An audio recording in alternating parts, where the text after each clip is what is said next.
Hello, everybody. I'm Dr. Mukesh Parik, and I have a topic to discuss with you people. That why are Indian research scholars not publishing more in top university or Western university journals? So there can be so many different opinions about that, but a student was asking me this question actually in one of my classes. So he was giving the reference of colonialism. So I said that this is not an issue of merely colonialism, that Indians, urban intellectuals, university students and research scholars, even professors are not being published in the uh, high level impact or high impact international journals. It is a combination of epistemic hegemony and academic gatekeeping and weakness in the Indian research ecosystem. There are three particular things I have talked about. Epistemic hegemony is there. There is no denial of the fact. Academic gatekeeping is there. How they stop weak papers. Okay, and we are not paying attention to this, and we consider that it is a bias. And then weakness in the research ecosystem also. Look around you. What is the scenario of research in India? So many scholars discuss that epistemic injustice and knowledge colonialism, where the global north theories often receive greater legitimacy than the global south scholarship. Yes, it is a fact. International journals primarily seek a clear research gap. What we Indians do particularly, we just summarize something, take up a topic, and give a description of that topic, and we never start with the research gap. So that with that we lack an original contribution. Okay, so not merely they don't want a merely a literature review or descriptive summary. Recently, I was guiding someone, one of my research scholars. Though I have been running my own institute, so officially I am not, but privately I keep guiding students when they come to me. So I was surprised that she was very less aware of the academic jargon, and was prone to give always summary and comprehension things. But clearly remember when I was doing my PhD under my guide, Professor Santosh Gupta in University of Rajasthan. She used to say that why are you writing answers like a BA or an MA student? The scholar, the professor who will check your research already knows the story. You just theorize the things, use academic jargon, and theorize the things. So the common weakness is the absence of strong theoretical framework, conceptual framework, and methodological rigor. First of all, we don't have a method, and we don't exercise that rigor. वो जोश हमारे अंदर methodology को लेकर के, concept को लेकर के, कॉन्सेप्ट समझने की कोशिश नहीं करते Indian students. So and then they blame that there is a colonialism or academic gatekeeping. So many papers lack robust research design also. कोई एनालिटिकल डेप्थ नहीं है उनके अंदर, कोई एविडेंस बेस्ड आर्गुमेंटेशन नहीं है, और ये सारी चीजें जो है वो इम्पैक्ट जर्नल को चाहिए होती है. So if you really want to get published in the high impact journals, first of all you need to work on these things. Okay, and these things are not possible because in India there is another problem, and that is the poor mentoring. I think 99% scholars whom I have met mostly say that our guides don't pay attention to us, and this is our own job. Even I still vividly remember in one of the seminars in my department when I was a research scholar, the teachers were discussing that PhD is the work of a student. I don't think so. I have a different opinion. A scholar is trained, and you are a mentor. You need to ask him or her to come again and again, और अपनी छत्र छाया में रख करके उसको ज्यादा से ज्यादा. ऐसे टीचर्स भी देखे मैंने जो कई बार अपने घर पे ही रोक लेते थे उन बच्चों को कि भाई आज तुम ग्रुप बना करके आ जाओ, हम लोग डिस्कशन करेंगे तरह तरह के. So you know that mentoring is equally important, क्योंकि जो रिसर्च आपका जो गाइड होगा, that person is already visiting different universities. So suppose you don't have funds, but he और she has been provided funds from the university, तो उसके knowledge को we can use, isn't it? So poor mentoring and limited exposure to the peer review. एक तो peer review नहीं है, हम बहुत अच्छा पीयर रिव्यू मैंने किसी को करते हुए नहीं देखा है. मैं मलेशिया अपना पेपर लेकर के गया था on post colonialism. And I found that उन्होंने पेपर को ढंग से पढ़ा ही नहीं, and they rejected the paper summarily. जबकि वो पेपर में मैंने कम से कम 5 बार अपनी गाइड को दिखाने के बाद, उनसे करेक्शन करवाने के बाद ले गया, तो मैंने देखा कि मुझे यहां से तो पीयर रिव्यू मिला, लेकिन वहां पे उन्होंने उसको बायस्ड होने की वजह से रिजेक्ट कर दिया। तो स्कॉलरली कम्युनिकेशन नहीं है हमारा, हम बड़े बड़े स्कॉलर्स के साथ मिलते नहीं है। मेरी हमेशा एक भूख रही है दैट मैं सेमिनार्स में सिर्फ इसलिए भी जाऊं ताकि मुझे स्कॉलर्स के साथ बात करने का मौका मिले। So international publishing standards reduce acceptance rates, अगर आप लोग ये सब नहीं करते हो तो। फिर उसके बाद में है कि भाई या there can be another thing also, because I am from literature background, so I can talk about literature, but there are other people who are from the other fields of practical. So insufficient research funding is, restricts access to database. उनको database नहीं मिलता, field work नहीं मिलता, software नहीं है, conferences नहीं है उनके पास, बहुत frequent conferences नहीं है, उनका conferences का level is more political. वहाँ पे एक एक घंटे तक तो एक्सचेंज कर रहे हैं, व्यूज को स्वागत कर रहे हैं। हे भगवान, मतलब मुझे इतना बुरा लगता है कि भाई आप एक ब्रेन स्टॉर्मिंग के लिए इकट्ठा हुए हो, तो फटाफट से पेपर पढ़ो। और ये ऑनलाइन पेपर पढ़ना तो मुझे इतना बुरा लगने लग गया है दीज डेज। मैं whenever I go to any university to read my paper, I have never experienced a chance where I was given the complete 20 minutes. The organizers are always in a hurry. Nobody wants to listen to you. तो फिर मुझे seminars में अपने आप को, अपनी उपस्थिति को दर्ज कराने के लिए मैं क्वेश्चंस बहुत पूछता था।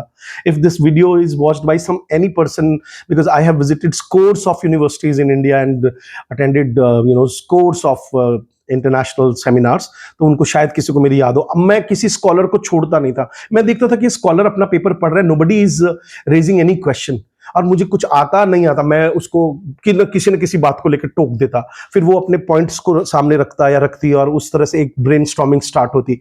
That I miss in the seminars in India. फिर हम कहते हैं कि हमें पब्लिश नहीं कर रहे हैं वो लोग, इजंट इट? तो हमारा जो डिस्कशन नहीं होता है इंटेलेक्चुअल्स के साथ में, तो many researchers fail to engage with the argument structure. They fail to raise the argument, and unfamiliarity with journal conventions. उनको journal ही नहीं पता। आपको you will be surprised, उनको most of them have no idea like there is a journal section also in the library, university libraries. तो फिर desk rejection होना compulsory है, जबकि आपके पास गुड आइडियाज है बट आपको जनरल कन्वेंशंस नहीं पता है। ठीक है, नेट के एग्जाम में, यूजीसी के नेट के एग्जाम में, you have been doing questions, just there are 5 to 6 questions हम लोग दे देते हैं कि भाई इस तरह से रट लो, एमएलए की स्टाइल शीट से रिलेटेड ये क्वेश्चंस आ रहे हैं। मुझे ऐसा लगता है कि we need to toughen this particular section, सारी चीज को छोड़ दो और केवल 10th यूनिट यूजीसी नेट के एग्जाम में उसको इतना टफ कर दो that a student one who is preparing from the hinterland also, वो गांव से भी अगर आ रहा है एमए करके, चाहे उसने इग्नू से प्राइवेट किया है, मैं तो कहूं एक तो ये पत्राचार से और कॉरेस्पॉन्डेंस से एमए करने के बाद they think that they can do some research work also, जबकि उन्होंने जिंदगी में एक लेक्चर तक अटेंड नहीं किया है। Those who are listening to me and have fallen prey to this kind of situation, kindly excuse me. और अगर मौका मिले तो आप अपनी जिंदगी में रेगुलर एमए जरूर करें, ठीक है? I am sorry, in between I am giving my own suggestions. तो बात क्या चल रही है दैट हमें इंटरनेशनल स्कॉलरशिप की नॉलेज नहीं है, हमें आर्ग्यूमेंट डेवलप करना नहीं आता है, ठीक है? तो हमें इंटरनेशनल साइटेशन नेटवर्क्स का पता नहीं है, ठीक है? ये जो वीक पोजीशनिंग है, इससे भी हमारे पेपर रिजेक्ट होते हैं।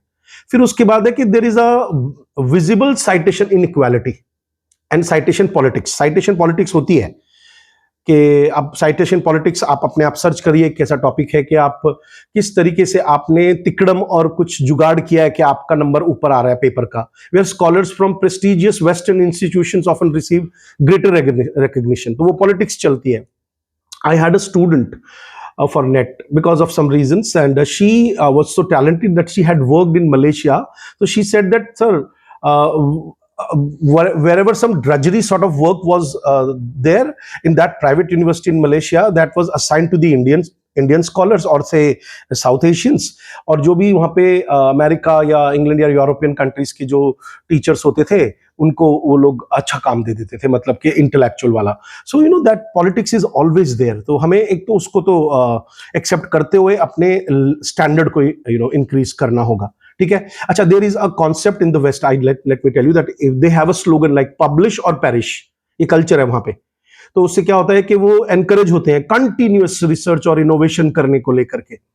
मतलब हाँ ठीक है, इन इंडिया ऑल्सो आपने देखा होगा प्रेडिटरी जर्नल्स की बाढ़ आ गई जब उन्होंने कहा कि भाई आपको 2 पेपर पब्लिश करने ही करने हैं। बट मुझे ये समझ में नहीं आता है कि मतलब, और ऊपर से ये चैट जीपीटी और आ गया, और every reel I watch, suppose in my algorithm, I don't know, from there they pop up, they keep giving the tips how to cheat. तो अगर ये कल्चर इस देश में बढ़ेगा तो फॉरगेट दैट के हमारे पास कोई इस तरह के थिंकर्स, जैसे कोई कोई भाभा हमारे यहाँ पैदा हो जाएगा, या कोई हमारे पास में एडवर्ड सईद पैदा हो जाएगा, या गायत्री चक्रवर्ती स्पिवाक पैदा हो जाएगी। नहीं हो सकती। हमें थियराइज करने के लिए अपने आप को थोड़ा सा डिसिप्लिन में लाना पड़ेगा। और वो जो ड्रजरी जिसको अपन बोल रहे हैं, मैं देखता हूं स्टूडेंट्स को कि मेरे बाल पक गए, मैं रिसर्च नहीं कर सकता। क्यों नहीं कर सकता भाई? Why have you chosen this field? है ना? तो अपने आप को ये मान के चलो कि भाई पब्लिश और पैरिश। आप जैसे कहते हैं ना कि जो तोहे प्रेम करन दा चाओ, सिर तर तली ते गली मोरी आओ। मतलब कि अगर तुमने रिसर्च में पैर रखा है तो फिर तुम इंटेलेक्चुअल बनो इंटरनेशनल लेवल के, है ना? अपने प्रोफेसर्स के साथ में जा जाकर मिलना शुरू करो। सो इंटरनेशनल जर्नल्स क्या करते हैं? They value novelty, interdisciplinarity, replicability, ये कुछ टर्म्स हैं। Significant contribution to the global knowledge production. अब हमारे ग्लोबल नॉलेज प्रोडक्शन है ही नहीं।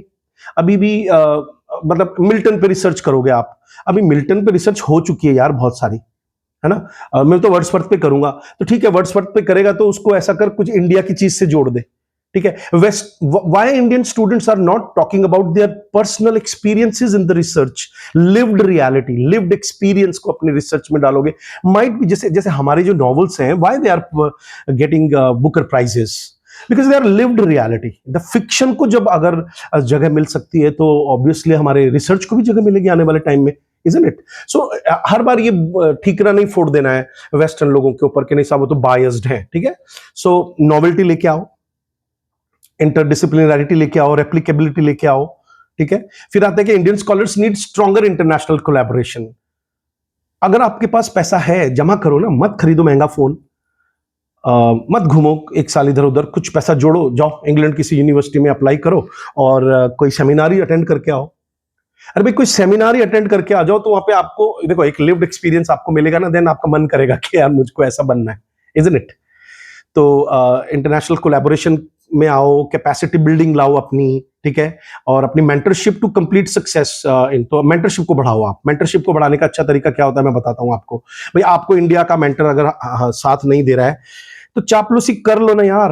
हम तो मतलब our professors are very notorious for that के उनके बर्तन भी हम मांज सकते हैं। मैं अपनी गाइड को खुश करने के लिए किसी भी एक्सटेंट तक चला जाता था, सही बता रहा हूँ।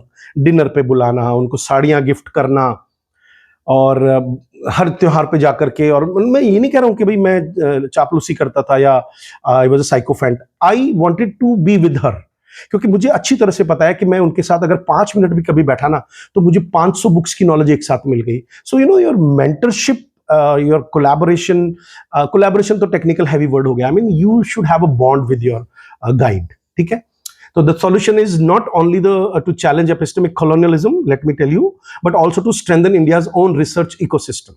हमें रिसर्च गैप को ढूंढना होगा, ठीक है? द अल्टीमेट गोल। अरे डिग्री लेके क्या करोगे यार डॉक्टर लगा के? है केवल डॉक्टर लगा लोगे, फिर क्या करोगे जरा बताना? Few days ago, some of my students and we had a podcast, and in which we were bilingual. It's okay. But then next time they said that we want to have a seminar on this podcast on feminism. Then I asked them, like, nobody will speak Hindi and we will totally be talking in terms of the academic jargon related to feminism or ecofeminism or post feminism, whatever. उसके बाद वो बच्चे पलट के मेरे पास नहीं आए, including my own daughter. She was the member of their group and preparing in my own institute for NET. तो मैं समझ गया, मैंने कहा ये बच्चे हैं और ये एकेडमिक जार्गन को अभी उतना पसंद नहीं कर रहे हैं। तो एकेडमिक जार्गन की लिस्ट बना लो, वोकैबुलरी को इंप्रूव करो, है ना? वोकैबुलरी को इंप्रूव नहीं करोगे तो आप किसी भी इंटरनेशनल स्कॉलर को, अरे भाई आपको क्या पता, आप सोचते सोचते सोचते सोचते आप कोई चीज थ्योराइज कर दो किसी दिन, isn't it? So the ultimate goal should be to produce globally relevant thing. Okay, methodologically आपको रिगरस होना होगा एंड इंटेलेक्चुअली ओरिजिनल रिसर्च देनी होगी that transcends academic gatekeeping, but without leaving or losing your personal experience or lived experience. And जैसे हम बोलते हैं ना कि think local and think global and act local. हमारे देश में कितनी समस्याएं हैं, क्यों नहीं पीएचडी हो सकती उसके ऊपर। मैं लिटरेचर फेस्टिवल में जब जाता हूं तो I see that there are so many. Meera पे लेटेस्ट रिसर्च तुम कर सकते हो, अगर करके देखो, लेकिन तुम्हें मीरा को पढ़ना पड़ेगा पहले। उठाया कोई बुक राइटर और घूम फिर के फेमिनिज्म पे आ गए। अरे फेमिनिज्म का कोई एक द सेकंड सेक्स तो पढ़ लो, कम से कम एक किताब तो पढ़ लो। मैं इसलिए कह रहा हूं कि इस किताब को कितनी बार पढ़ा जरा बताओ। हमारे यूनिवर्सिटी ऑफ राजस्थान में one of my students was telling कि वो मैडम इस किताब को बैग में ही रखती है प्रोफेसर, और हर जगह के एक एक चीज बार बार पढ़ती है। वो इंटरनेशनल फिगर बनेगी एक दिन, देख लेना। तो मैं कहना क्या चाह रहा हूं कि मैं सिर्फ ऐसे ही दिखा रहा हूं आपको कि मैं कुछ पढ़ रहा था, कोई भी चीज है। अच्छा, इग्नू का मटेरियल भी बेकार नहीं है। किसी ने मुझे ये बुक दिखाई है, गेट मतलब गिफ्ट करी है, तो मैंने देखा कि ये रीडिंग्स ऑन ब्रिटिश ड्रामा में एक book extra, other than the modules जो वो देते हैं, इसमें सारे ओरिजिनल एसेज हैं। अगर ये ओरिजिनल एसेज भी कोई पढ़ ले तो उसका एकेडमिक जो जार्गन है वो सुधर जाए और वो इंटरनेशनल लैंग्वेज लिखने के काबिल हो जाएगा। अपनी इंग्लिश कितनी पुअर है यार, how poor we write. The other day somebody was asking me that, sir, how to improve my English. She's already teaching in a school. Then I said, read Edison, read the essays of Joseph Edison. आप किसी भी western writers को पढ़ करके उनका sentence structure, Carlill को पढ़ सकते हो। आप मॉडर्न राइटर्स को अगर नहीं पढ़ना चाहते हो तो just you think like the way they argue. आप द लाफ ऑफ मेड्यूसा पढ़ना कई बार। Okay, one more thing, like international newspaper ही पढ़ लो, उसका एडिटोरियल पढ़ लो, द हिंदू का एडिटोरियल पढ़ लो आप, तो आपको लगने लगेगा कि क्या इस फ्लो में कैन आई राइट। तो फिर आपको किसी भी ये जितने भी बॉट्स हैं, चैट जीपीटी वगैरह, इनको यूज करने की जरूरत नहीं पड़ेगी। अच्छा, इनको करो यूज, इसमें भी कोई बुराई नहीं है, फिर उसको ह्यूमनाइज कर लो, लेकिन एटलीस्ट यू शुड नो, उसको रिसर्च करके उस टर्म को जानने की कोशिश करो, and you should increase your academic jargon. फिर देखो, अच्छा, और कोशिश करो कि with theoretical knowledge, because what ever theories, हम जब क्रिटिसिज्म पढ़ते हैं, सो पोस्ट कॉलोनियलिज्म में इंडियन थिंकर्स के नाम आने लगे हैं, है कि नहीं? सुबाल्टर्न स्टडीज में आने लगे हैं। Why? Because just read, there are 12 volumes of subaltern studies, I have that volume in my library. एक एक राइटर ने कितना डीपली रिसर्च कर करके एसेस को लिखा है। So from there the jargon will come, from there the theory will come. Theory automatically नहीं आती है, थियरी तब आती है जब आप एक चीज को समझने लगते हो।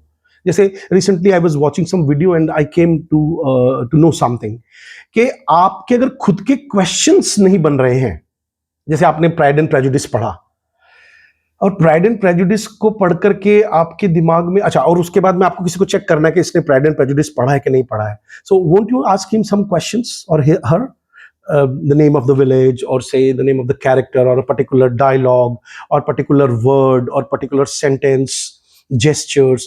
तो अगर आपके मन में वो, आप एक साथ किसी को चेक कर सकते हो, इसका मतलब है कि आपने उसको पूरा पढ़ा है।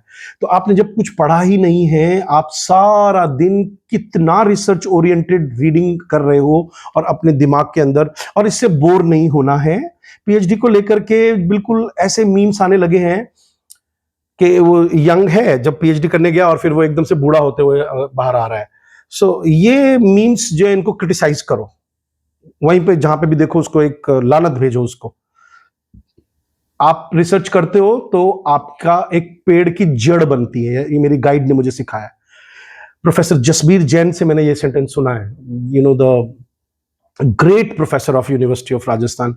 मैं उनके पास, हम लोग चले जाते, जैसे मुझे अच्छी तरह से याद है कि कमला मार्कंडेय की जब डेथ हुई थी तो शी हैड अ मीटिंग, और 5-7 जने हम लोग इकट्ठे हुए थे, and I was an MPhil student. मैं तो प्रोफेसर भी नहीं था कहीं, दो most of them were already in government jobs. तो वो मैडम बड़ा प्यार से मुझे देखती थी कि अच्छा, ये लड़का भी आया है ना, और मैं उसमें चुपचाप बैठा रहता, तो मैं उनको सुनता। अच्छा, मैं गरीब था बहुत ज्यादा, मेरे पास खाने को पैसे नहीं होते थे, मैं ट्यूशन करता, अपनी पढ़ाई करता, अपने कमरे का किराया भरता, लेकिन मैं ऐसी मीटिंग्स में भाग के पहुंच जाता।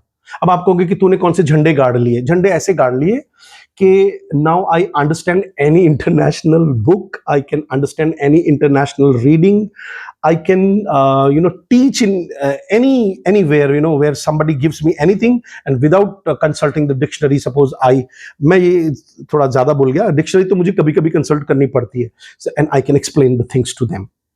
तो ये कोई कम होता है क्या? मुझे कोई भी चीज है उसको सोचने में टाइम नहीं लगता है. तो एंड कोई भी थियोरेटिकल चीज है उसमें मैं कमियां भी निकाल देता हूं आजकल, and then I find like somewhere else the other person was also is also finding the same kind of faults. तो वीडियो लंबा हो गया, मुझे माफ कीजिएगा, लेकिन मेरा मन किया कि मैं आज इस टॉपिक पे बात करूं आप लोगों से कि भाई हमारा जो इंडियन रिसर्च स्कॉलर्स है वो कल्पेबल है कि नहीं है. तो I would simply say that alone he alone is not culpable, or she alone is not culpable. There are other factors also which are culpable, like mentoring, funding, lack of investment on the English language, lack of knowledge of the journal culture, and not doing any efforts to surpass the academic gatekeeping. So I take my pause with this academic jargon. Thank you very much.